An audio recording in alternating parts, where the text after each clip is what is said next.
story you are about to see is true. The names have been changed to protect the innocent.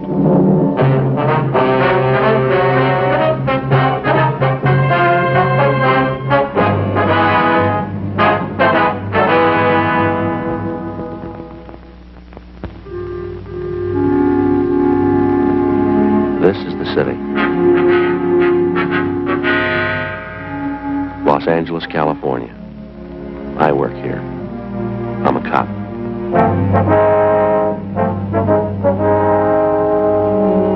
It was Wednesday, June 3rd. It was hot in Los Angeles. We were working the day watch out of robbery detail. My partner's Frank Smith. The boss is Captain Didion. My name's Friday. A suspect had been apprehended. We had a positive identification from the victim. We had to investigate.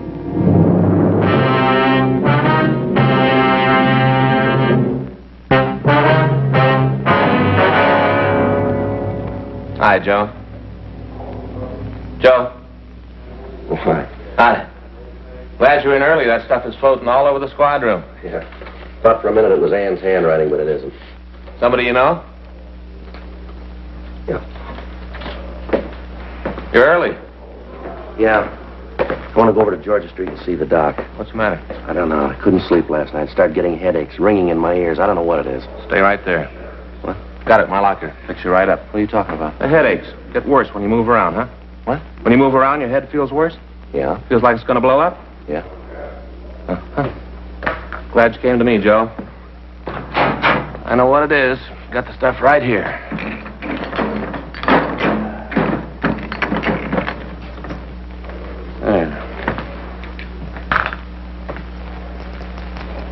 There we are. Take 2 of those. Fix you right up. What is it? Salt. Salt. Salt. That's your trouble. You don't get enough salt. Same thing happened to me last summer. Ever since then, I keep a bottle of salt tablets right in my locker. Always ready. Take 2. Fix you right up. All right, you got a penny? What for, a cup? Yeah. That's something else, Joe. We're not going to drink that water anymore. No? Nope. Bought a whole case of this just for us. You can drink it right out of the bottle. What is it? Poland water. Right from the spring. Real water. You can read right here on the bottle. Poland Spring, Maine. Fix you right up. Well, maybe I ought to wait until I see the doctor, huh? Joe, believe me, I know it's wrong. Happened to me, same thing. Salt. That's what you need. Your body's screaming for salt. There you are. Poland water and the pills. Go ahead. Well, now, look, Frank, I really appreciate it. Really, I do. But I think I ought to see the doctor, huh? Joe, don't you trust me? Well, yeah. Take the pills. Salt. Salt. Here, take them. One at a time, all right? You know better than that, Joe. I just thought I'd ask. You're the doctor. One at a time. Doesn't make any difference with pills, Joe. Doesn't it? Lots of water. Now, that wasn't bad, was it? No, that's good water. Now, if the headaches don't go away, we can drop by Georgia Street and see the doc. Well, let me have that bottle, Joe. Cap it up. Keep it fresh for us. Wait a minute. Yeah? Want those? Always ready.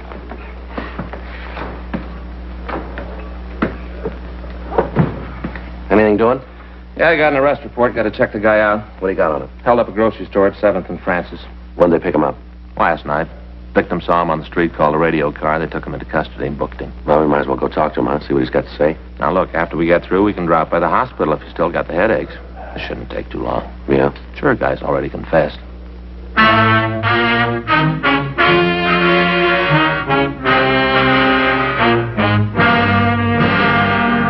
We ran the name of the suspect, Thomas Stanford, through R&I, but we found no previous criminal record for anyone of his description.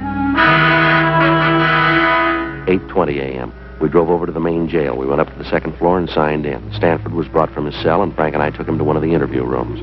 We gave him a cigarette, and he started to talk. Yeah, I did the robbery a week ago yesterday. A few things we'd like to check here on the arrest report. Sure, when I get this over with. Told you how I did it. Nothing special.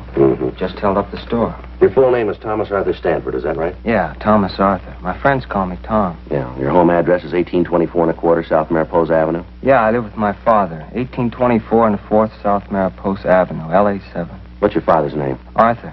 Same as my middle name. I was named after him. You employed? Not regular. What do you mean? Well, I don't have a regular job like in a factory or in a store. You see, I'm a gardener, and I work for different people. Can you give us a list of the people you work for? Sure, if you gotta have them. Just routine. Oh, yeah. I'll give them to you. You want to tell us how you committed the robbery? Yeah, I'll tell you. There isn't much to tell, though. Pretty simple. I went in and held the place up. Took the money. That's about all there is to it. Were you armed when you went into that grocery store? Yeah, I had a gun. What kind of a gun? .32 automatic. Had 8 bullets in it. Where's the gun now? Threw it away. Where? One of the ponds up in Ferndale. You mean Griffith Park, huh? Yeah, just a little up the canyon there. You want to show us where it is? Sure. All right. Now start right at the beginning. Tell us all about the robbery, exactly what you did. Why do you have to know all that? I told you I did it. We got to have it for the record. It's just routine. You guys do a lot of things just routine, don't you? Yeah, that's right. Quite a bit. Was there anybody in the store when you went in? Just the woman that owned the place. I guess she owned it. The way she carried on, you thought it was her own money I was taking. Yeah. I took out the gun and told her it was a stick-up. Said for her not to cause any trouble. What'd she say to that? That's when she got all hacked at me. Started to yell. What'd you do? I guess she figured I meant what I said when I told her to shut up. Anyway, she quieted down. Then I told her to get into the back room. They got this little back room where they keep the empty Coke and beer bottles. I told her to get in there. Did she? Yeah, she went in the room, and I locked the door from the outside.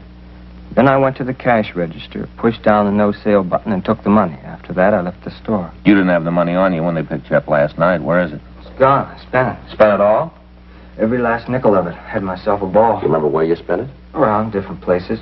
Bought myself some clothes, spent some of it in clubs. The rest of it just went, every last penny. You drive a car, Stanford? Yeah, it isn't mine, though. It belongs to my father. Big Chrysler sedan. You drive that when you held up the grocery store, did you? Yeah, I had it parked down the street on 7th. You remember the time you went in the store? Just after 12 noon. What were you doing in the neighborhood last night? You mean when they picked me up? That's right. Just looking around. Ever been arrested before? No, never been mixed up with the cops. Ever been to the hospital? Mental institution? Why do you ask a question like that for? Routine. Oh.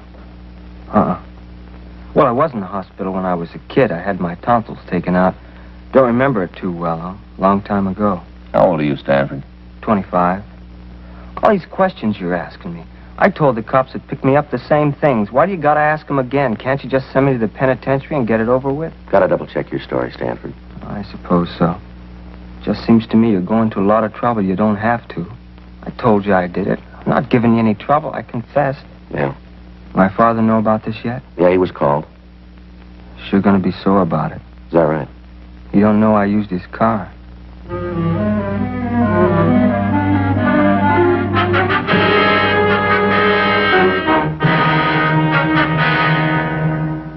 "9:15 a.m. We checked the suspect out of the main jail, and we took him over to the store that had been robbed. While Frank waited in the car, I went in and talked to the victim, a Mrs. Alice Kenwood. I told her we would bring the suspect into the store and ask him several questions about the robbery. During that time, we wanted her to observe the suspect so that she could give us a positive identification. She agreed and said that she would do anything she could to help us in the investigation. Miss Kenwood, this is my partner, Frank Smith. How you do, man? What are you bringing me here for? What are you trying to prove? I'd like to have you explain a few things for us. I told you all I could. I said I did the robbery. Isn't that enough? Just a couple of things we'd like to clear up here. What things? I told you how I did it. She'll tell you. That's the woman I held up. She'll tell you it was me. She should know. She's the one who turned me in. How about it, Miss Kenwood? He's the one, all right. I'd know him any place.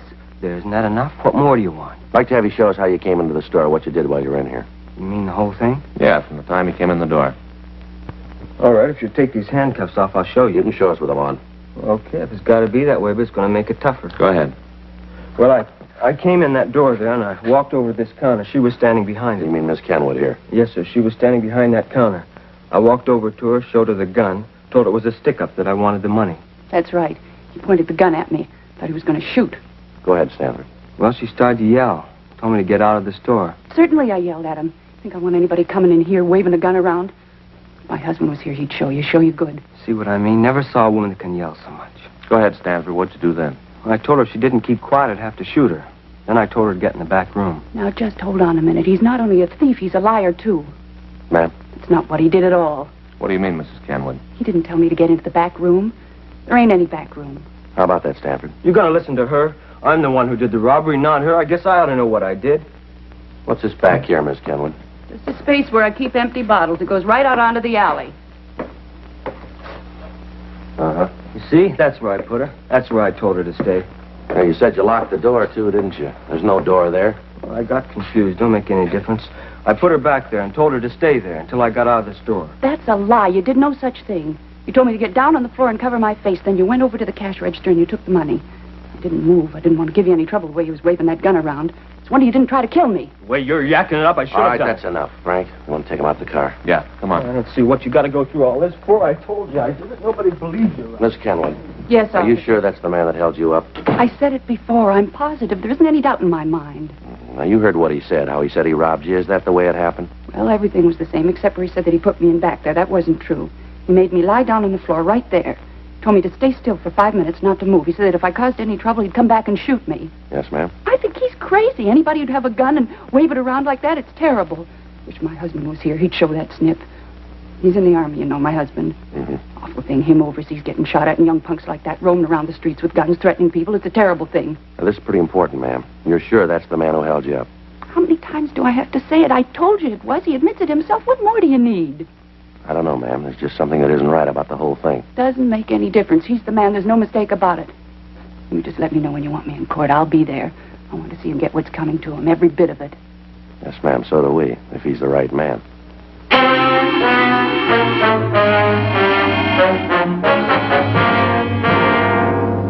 12:22 p.m. We drove the suspect back to the city hall for further questioning. Frank took him to the interrogation room, and I checked into the squad room. Pardon me. Yes, sir? Are you Sergeant Friday? Yes, sir. Something I can do for you? I'm Arthur Stanford, Tom's father. Oh, yes, sir. I understand my son's here, that right? Yes, sir, he's here. I wonder if I could see him. Talk to him. Yes, sir, he's right down the hall here.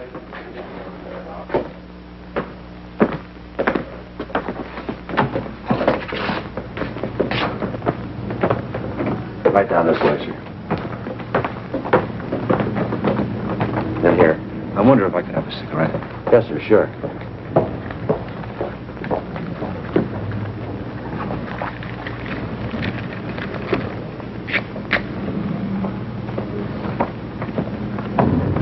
Thank you, Harry. I don't know what I'm going to say to him when I see him. Wish I had some time to think. Well, you don't have to go in now if you don't want to, sir. Wouldn't do any good to put it off. It'd get me easy with time. I might as well get it over with. All right, sir.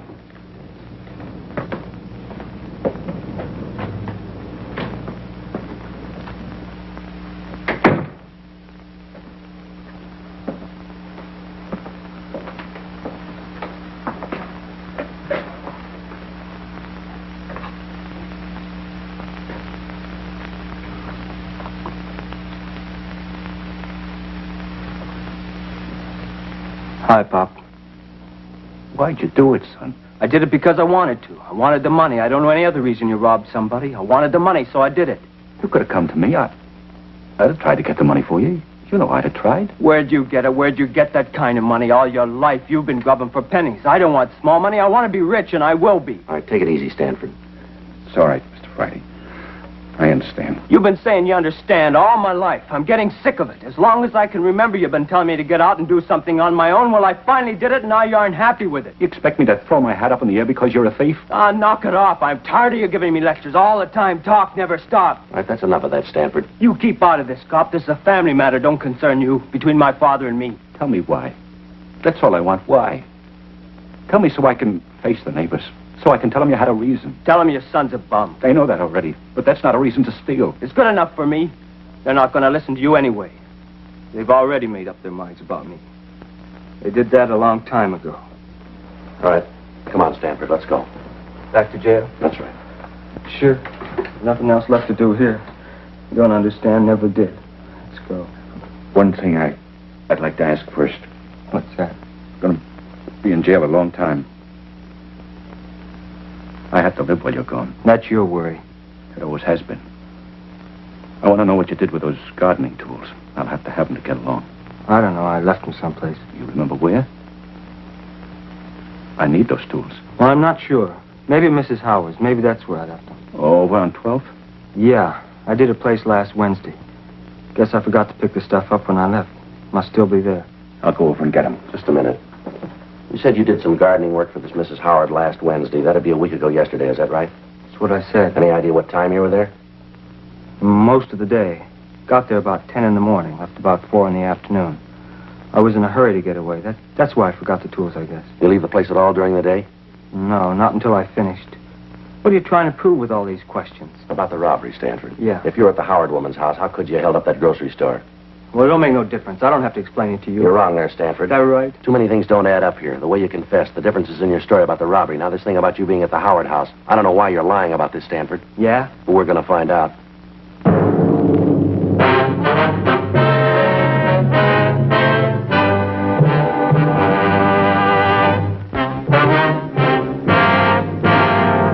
We continued to talk to the suspect, Thomas Stanford, for another hour. He refused to say anything about the conflicting aspects of his story.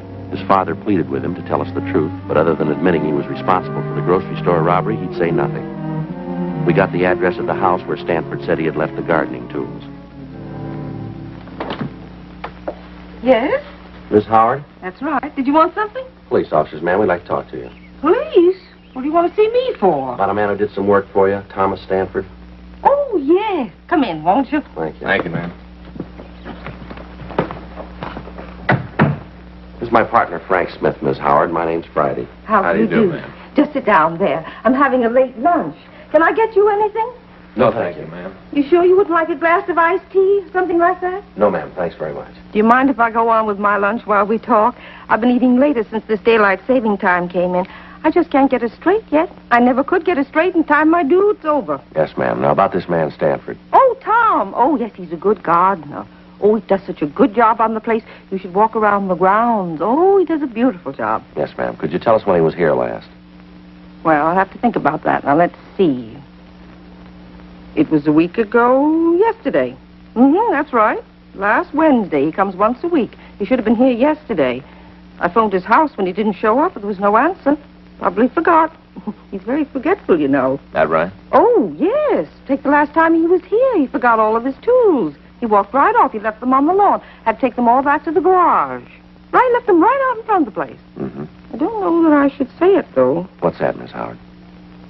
Well, frankly, I've never felt that Tom was real bright. He seemed a little backward. How do you mean backward? Well, when it came to thinking out things for himself, he just couldn't handle it. If you told him to do something, he'd do it. And he'd never vary from the way you told him to do it. Yes, ma'am. But ask him to figure something out, and he was just dead. Seemed like the motor was going, but he couldn't get the clutch out. Do you remember what time he was here on Wednesday? Well, now, let me see. It was about 10 o'clock in the morning. It was right after that radio program about the Friends. I'd just been listening to that when he got here, and it goes off at 10. Have you ever heard it? No, ma'am. Well, you should listen sometime. They do it in New York. It's all about friends. These people tell why they need a friend to help them out of trouble. I listen every morning. Makes me feel pretty lucky. These poor people, I certainly appreciate what I've got when I hear what they have to say. Uh-huh. Was Stanford here all day, ma'am? Yes, all day. He didn't leave until, let me see. Oh, I guess it was about 5 o'clock, somewheres in there. Right before the 5 o'clock news. Just before that he left. Yes, ma'am. Well, is it possible that Stanford could have gotten away from the yard at all between 10 and 5? No. He was here all the time. I'm sure of that. All right, ma'am. Thank you very much. But what's this all about? Is Tom in some sort of trouble? It's just a routine investigation, ma'am.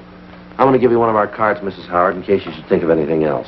Thank you. Yes, ma'am. Michigan 5211, is that right? Yes, ma'am. Just ask for Robbery Division. That's extension 2511. It's right on the card there. I see. Poor Tom, all this trouble. It's too bad. Yes, ma'am. Wish this were New York. Ma'am? Well, if it were New York, we could do something for him. Well, how's that? That program about the Friends. Yeah. Tom could sure use one.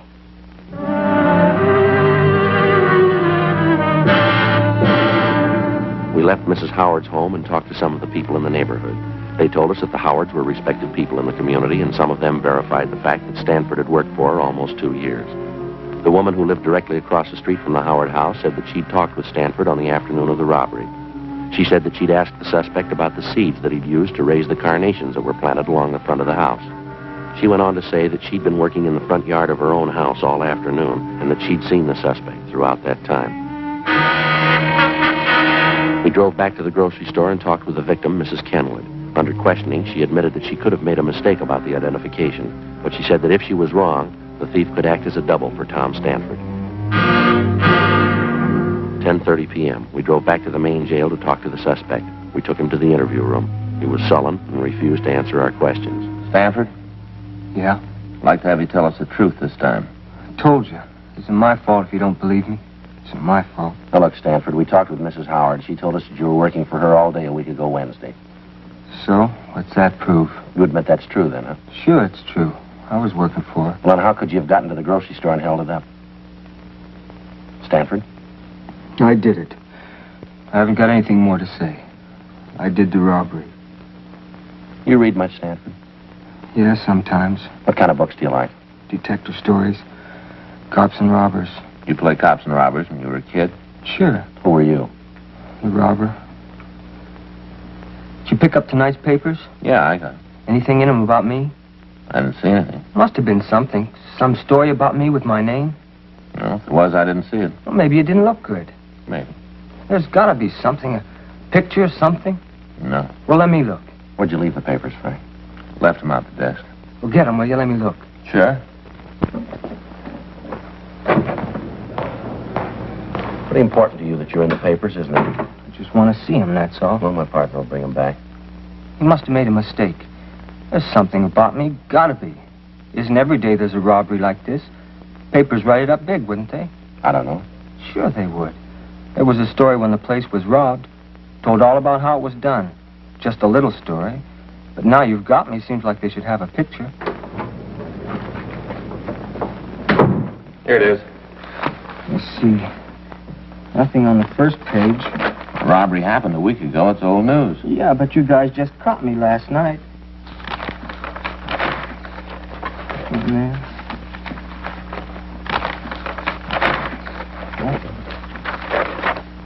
Nothing.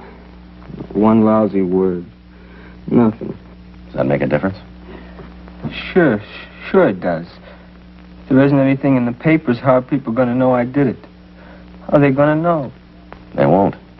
But they got it, don't you see that? If they don't know that I did the robbery, there ain't no reason for it. No reason at all. What do you mean, Stanford? No pictures, no nothing. No one's going to know I did it. The way it looks to us, you didn't do it. But there should be a story about it. About how I confessed. Maybe not a picture, but at least a story. Something. You didn't do it, did you? Stanford? Come on, you didn't hold up that store, did you? No. No, I didn't. I thought that I could get away with it. I thought that if I confessed, he'd put me in jail. People would look at me different. Yeah. I get tired of people saying you're dumb. They don't think you know. They don't think you know. Yeah. Dumb Tom. Poor dumb Tom. They think I'm slow. It just takes me a little while longer, that's all. Just once, I wanted to show him. You ready to go? Back to the jail? That's right. Okay. Think we could stop on the way over? What for? Other papers. Might be something in them.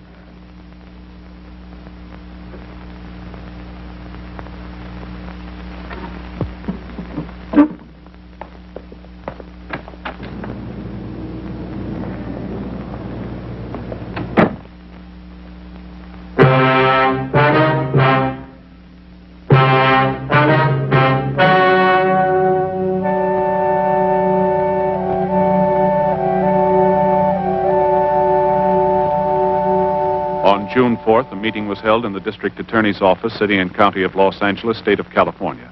In a moment, the results of that meeting.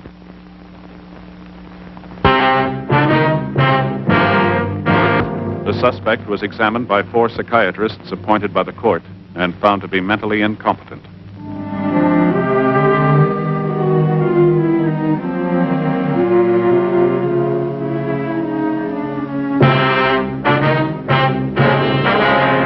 Months later, James R. Rogers was apprehended while attempting to hold up a liquor store at the corner of 3rd and Temple Streets. While being interrogated, he confessed to committing the robbery of which Stanford had been accused. When the victim, Mrs. Alice Kenwood, was confronted with Rogers, she admitted that it was a case of mistaken identity. Rogers was tried and convicted of robbery in the 1st degree and received sentence as prescribed by law. First-degree robbery is punishable by imprisonment in the state penitentiary for a period of not less than 5 years.